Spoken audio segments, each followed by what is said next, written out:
This artist jumped on the scene and hit the ground running. I don't see him slowing down anytime soon. Y'all give it up for LA Remy. What's the deal? Man, just, day by day, I'm taking this shit slow, but trying to get this shit. Right on, right on. Give us the story behind your name. LA Remy, kind of branched off of Meech. Through this, through the local kind of the street shit. I kind of named myself that because I ain't want niggas to find me. I don't want niggas to know who the fuck I am. So, and then it's just kind of, that shit just fly.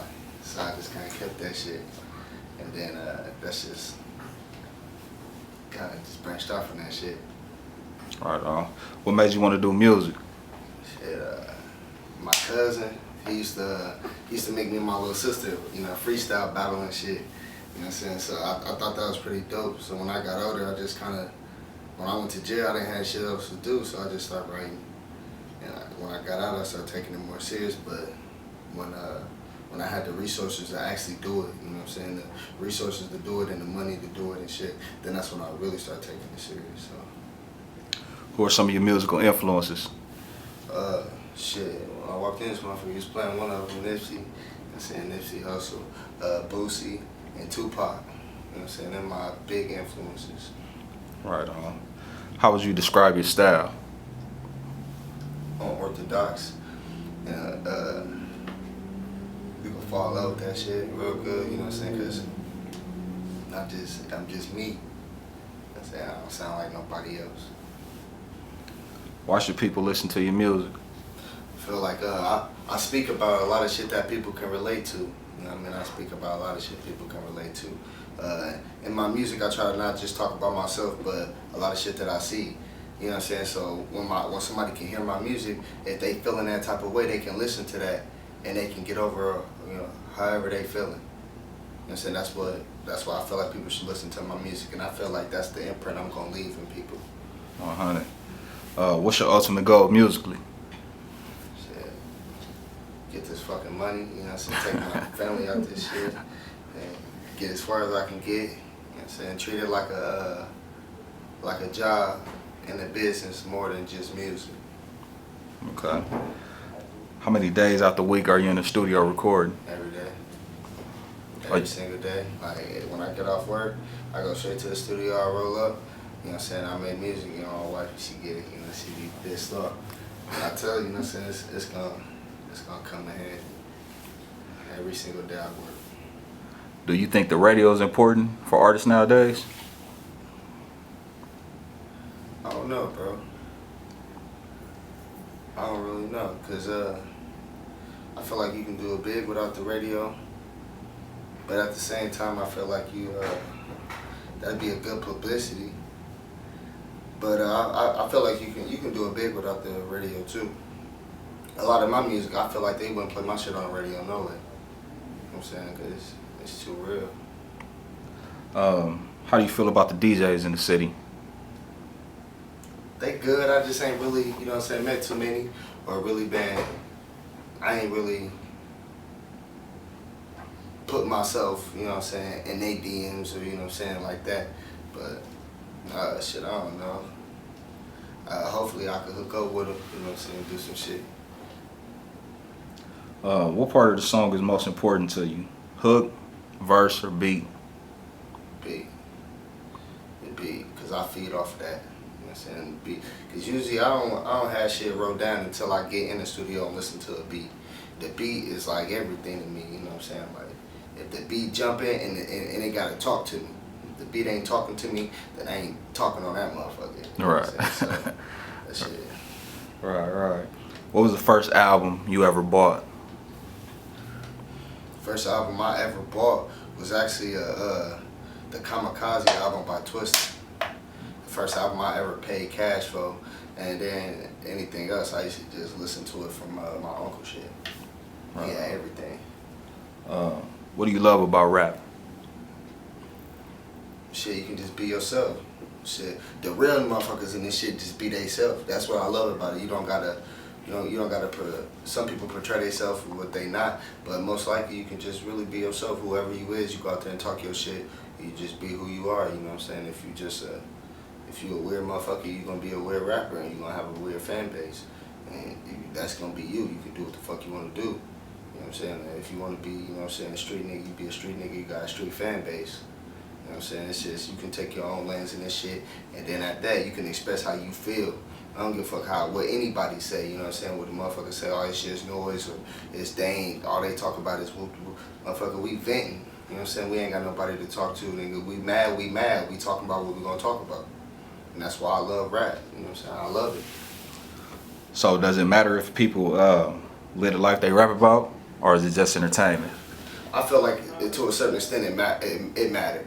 If you in your raps and you talking about that gangster shit, you gotta expect a nigga gonna run up on you and he gonna talk about that gangster shit. You know what I'm saying? But if you rapping about codeine and you rapping about pills and you rapping about weed, your fans gonna expect to see that. Your fans is gonna be them motherfucking junkies that's gonna want you to pop that motherfucking bean with them, or pop that motherfucking shit with them, or drink that lean with them. You gotta live, you know what I'm saying? That's why I said just a second ago, you know what I'm saying, you just be yourself. Cause your fans is gonna love you for who you are. And they gonna want you to be that same person when they see you. You know what I'm saying? So it kinda matters. Okay. What do you hate about rap? Nothing.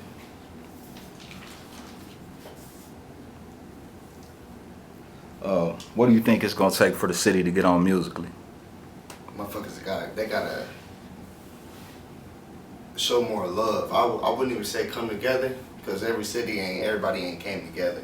But I'd say, bro, for instance, when I took that trip to the A, everybody support each other. It ain't no down talking, it ain't none of this, all this nigga trash or none of that shit. Everybody fuck with each other. You know what I mean? And I feel like that's the only thing I was lacking.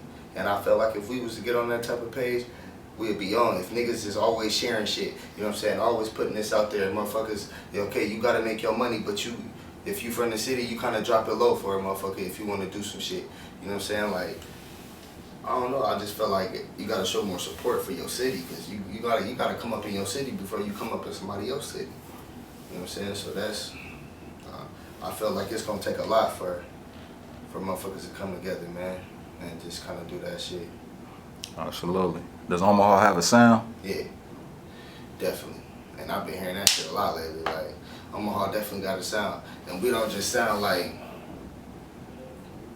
each other, you know what I'm saying? Like, you know what I mean? Like, everybody don't sound the same. Mm-hmm. You know what I'm saying? Like, you know what I'm saying? You don't sound like a different motherfucker, you know what I'm saying? Just like me, I don't sound like a different motherfucker. We all got our own style. We all don't got no specific type of beat style we rap to or nothing. I feel like Omaha definitely gonna have a sound, and motherfuckers is seeing that shit. Motherfuckers see that shit, man. Like, everybody in different cities and different states, motherfuckers see that shit. So I feel like we gonna take off. Right on. Who's on your Mount Rushmore hip hop? Man, hip hop, I say Jay-Z, cause he a hustling motherfucker. Jay-Z, he really cold with that shit. Like I said, Tupac, he a legend. He'll always be a legend to me. And then my block, man, I feel like the homies is really cold. Like, they really cold. Like, I don't give a fuck. Like again with the Omaha rap, I feel like the side of town where we on, they killing shit.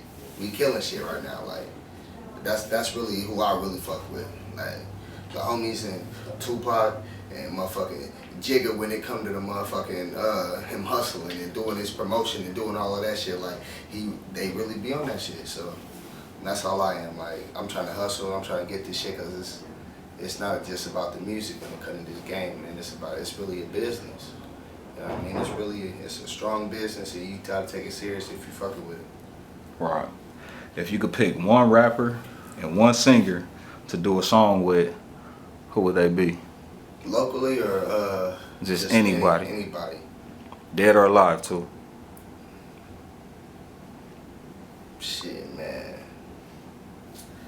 On Juice WRLD, really. I like Juice WRLD voice, and I felt like he was telling the story. Even though he talked about death a lot, you know what I'm saying, he was telling his story. And that nigga made some cold ass hooks. You know what I'm saying? Like, I feel like I do one with him, and then I don't know, shit, you nigga, I'm trying to do one with you. That's an easy call then. You know, the term real nigga gets thrown around loosely. Yeah. What's your definition of a real nigga? Real nigga, a nigga who stand his ground, take care of his motherfucking family, get his money, you know what I'm saying, and just stay down about his, stay loyal to who he is and what he stand for. You know, I know a nigga that's gonna go talk about his main nigga behind his back to a bitch, or you know what I'm saying, snake him out behind some money, or you know what I'm saying, they ain't there for his kids. A real nigga really is a nigga that's there for his young ones, taking care of his young ones, making sure they come up in this world good. That's really a real nigga. But if you talking about some street real nigga shit, nigga that ain't gonna forward, nigga that's gonna really be there when you need him to be. You know what I'm saying? Like, that's a real nigga. And I lost a lot of them. You know what I'm saying? Like, really. Right. What does the future look like for LA Remy? Bright. It look bright, it look good, man. As soon as this corona shit go away, I'm gonna be out here, man. Like, for real, for real. This corona shit slowed everything down, man. I'm trying to do promotion, I'm trying to do big shows, everything. This corona shit just slowed everything down. But I feel like I'm slowly taking off. Slowly taking off. I can't rush it, though. Tell the people some things you need them to know. Man, I need you motherfuckers to know this motherfucking... the LA Remy tape about to be dropping. Real Niggas Never Die 2 dropping. Show May 23rd, the Wire Pub here in Omaha, Nebraska. You know what I'm saying? I want motherfuckers to go buy my tickets online. On the page of LA Remy, you can go find them tickets, you know what I'm saying? So go get at me. LA Remy on Facebook. I also got a fan page, Young Meech, next up. Go get on that, you know what I'm saying? I got 2 videos about to be dropping here soon. I already got 2 on the book. You know what I'm saying? And then 2 on YouTube, and it's on all databases. You can, if you got an iPhone, I'm on Apple Music, iTunes, all that shit. So you know what I'm saying? I'm really everywhere. Just tune in, man. Get with the shit. Any shout outs? Man, first of all, I shout out you, bro. You know what I'm saying? I shout out you because you've been doing this shit for a minute, and you do like I said, it's more than just the music. You do this shit. For real, for real. I shout out my nigga Gutter, I shout out the whole TME shit. You know what I'm saying? I shout out the whole Body Bag Gang shit. Everybody from the block, you know what I'm saying? I shout them out. You know what I'm saying? I gotta give a shout out to my wife, my moms and shit, my kids. You know what I'm saying? Just... Well, we appreciate you for blessing us with your presence. It's been real. Gang, gang, gang. Don't nobody got your back like you gon' have it. Shit is tragic, they throw you in the trash like dirty pampers. I'ma walk up on this nigga, pray to God this bitch don't jam up. I'm just tryna feed my family, don't nobody understand it. Standing on this block, he drinking 40s, tryna cope. Baby mother took his only child, he had a hope. Police hit the block, he had a plan to eat his dope. Try to hit the corner, let his little brother know. He reaching for his phone, the police shot him in his throat. He said he thought he had a firearm, this shit a joke. This why I smoke the way I smoke. Cause murder all she wrote.